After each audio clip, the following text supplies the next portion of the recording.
Bangga.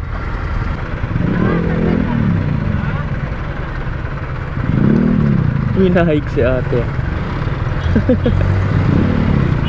Mama mo yun, te. Hawa naman. Naririnig nyo ba yan, mga Venatics? Yung tricycle yun sa likod ko. Sobrang ganda ng sound system. Astig. Nakakatawa. Kung ganito lang sa traffic, di maboboring eh. Sana napipick up ng mic ni Racing Boy, no? Ayan, no? Gilid ako konti. Ayan. Astig.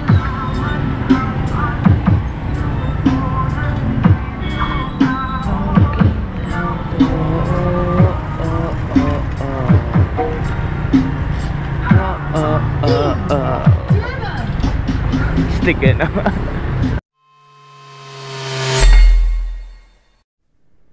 Grabehan yung traffic na ngayong mga panahon na to dito sa Mayapa, Pasiano hanggang checkpoint. Ewan ko lang sa crossing. Yo, what is up mga Venatics? Sana masarap ulam nyo. Magandang gabi sa lahat. Magandang buhay sa lahat kung umaga mo to pinapanood. And ayun, kagabi pala mga Venatics, kwento ko lang, isa to sa mga pinaka-importanting malaman ng mga Keyway CR152 owners.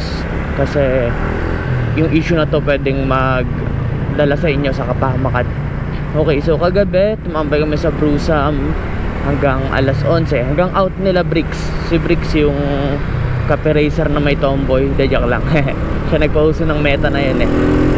Kasi dati diba Mio na nakatomboy, ngayon cafe racer na nakatomboy. Anyways, ayun, pauwi na kami. Nandito na kami malapit sa may checkpoint Calamba nang bigla siyang nag-signal light and sabi niya hinto daw muna. Pagtingin namin may lumagatok daw sa likurang bahagi ng motor niya. Pag check namin wala na siyang brake panel. Yung brake panel niya naputol na, nabasag. So ayun, no, isa sa hindi yan ngayon lang, sobrang common issue yan ng Keyway CR152, yung nababasagan ng brake panel. And medyo alarming yan lalong lalo na if mapunta ka sa alanganin, sa malayong lugar, sa walang mapagpagawan, or sa sitwasyon na pwede mong ikamatay. Ayun mga Venatics, so kailangan i-check nyo palagi yung mga brake panel nyo. Isa sa dahilan kung bakit nababasag yan is maluwag yung tawag dito, yung parang support, yung papuntang chassis galing sa brake panel, yung tubo na support doon, kailangan laging mahigpit ang mga bolt nun. Kailangan walang play yun. Tapos yung compatible part naman para sa Keyway CR152 pagdating sa brake panel ay RS100, and check nyo rin if pareho lang ng STX125. Pero RS100 maraming nagsasabi same lang daw yon. Kaya ayun mga Venatics, nakaka-alarm lang din yung mga ganong issue pagdating sa motor. Kasi preno yan eh, isa sa pinaka-importanting bagay yan ng motor mo, preno. And yun, ito tayo ulit ngayon ng Brusam as usual. Tambay tayo kasi wala nang magawa sa bahay, tapos medyo mainit. Pero maling oras ako lumabas, grabe, sobrang traffic sa Mayapa lalo. Madami na talaga tao dito sa Canlubang Calamba. Madami na masyadong tao. Ako magpapalit na rin ako ng brake panel na to kahit hindi pa siya nababasag. Uunahan ko na siyang palitan. Ang ipapalit ko ay YGP mismo. Ano yung YGP? Yamaha Genuine Parts. YGP mismo yung ipapalit ko para sigurado tayo na gawang hapon. O pwede din kayo magpalit na lang din ng disc brake, diba?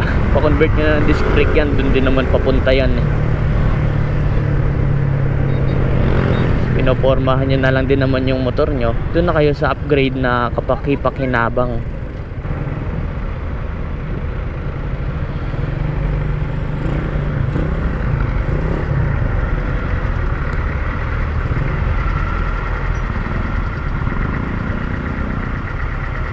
Bangga.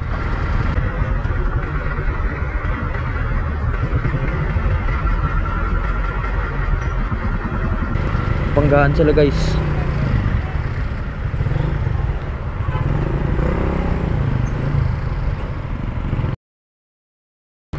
Nag-kiss.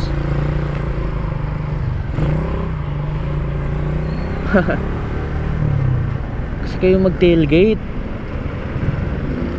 Ganda pa naman ng kotse mo. Pasensya ka na. Ganun yung sound trip dun sa loob ng kotse. Pasensya ka na. Thumbnail ko yun. Pang clickbait ko sa inyo.